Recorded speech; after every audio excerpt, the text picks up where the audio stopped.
नमस्कार. कल्पना करा, शेअर बाजारात आपल्याकडे असलेल्या पैशांपेक्षा 4-5 पट जास्त किमतीचे शेअर्स खरेदी करण्याची संधी मिळाली तर जबरदस्त वाटतंय ना?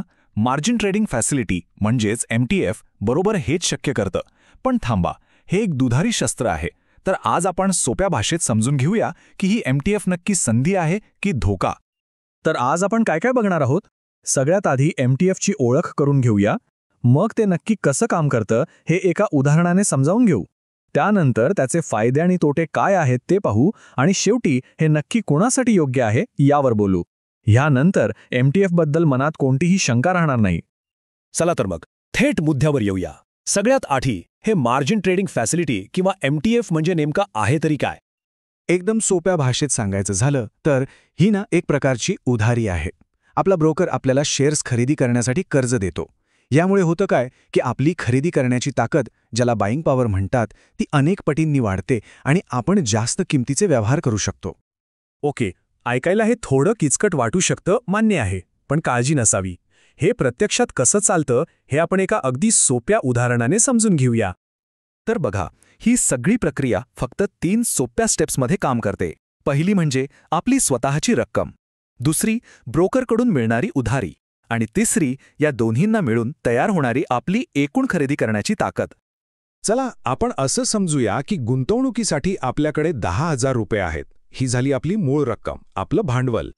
आता इथेच खरी गंमत आहे. MTF वापरल्यावर काय होतं बघा. ब्रोकर ह्या 10,000वर आपल्याला आणखी 30,000 रुपये उधार देतो आणि आपली खरेदी करण्याची शक्ती थेट 10,000वरून 40,000 रुपयांवर पोहोचते. कमाल आहे ना? याचा थेट परिणाम काय?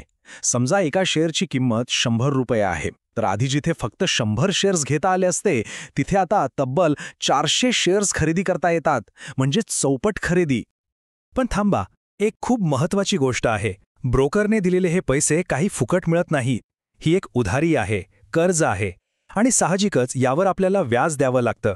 म्हणजे हा एक अतिरिक्त खर्च झाला, हे विसरून चालणार नाही. चला आता नाण्याच्या दोन्ही बाजू बघूया. कारण MTF जिथे एक मोठी संधी दाखवते, तिथेच एक मोठी जोखीम सुद्धा लपलेली असते. याचा सरळ अर्थ काय होतो की आपला फायदा आणि तोटा दोन्ही अनेक पटींनी वाढतात. म्हणजे बघा, मार्केट वर गेलं तर नफा जबरदस्त, पण मार्केट खाली आलं तर नुकसानही तितकंच मोठं होतं. आणि हो, त्या व्याजाचा खर्च तर वेगळाच. खरं तर हेच यामधलं सगळ्यात मोठं वास्तव आहे. जी गोष्ट मोठा नफा देऊ शकते, तीच गोष्ट मोठं नुकसानही देऊ शकते.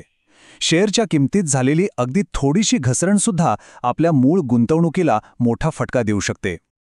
मग प्रश्न उरतो की ही सुविधा नक्की कोणी वापरायला पाहिजे आणि यात असे नेमके कोणते धोके आहेत ज्यांच्याबद्दल आपण सावध राहायला हवं?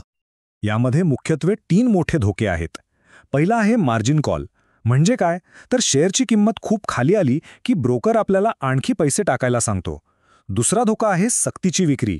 म्हणजे जर आपण ते पैसे भरले नाहीत तर ब्रोकर आपले शेअर्स परस्पर विकून टाकू शकतो. आणि तिसरा, जो आपण आधीही बोललो, तो म्हणजे बाजारातली छोटीशी घसरणसुद्धा मोठं नुकसान घडवून आणू शकते.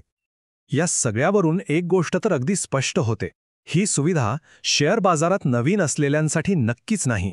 ज्यांना बाजाराचा चांगला अनुभव आहे, ज्यांना जोखीम कशी हाताळायची हे कळतं, फक्त त्यांच्यासाठीच ही एक संधी ठरू शकते.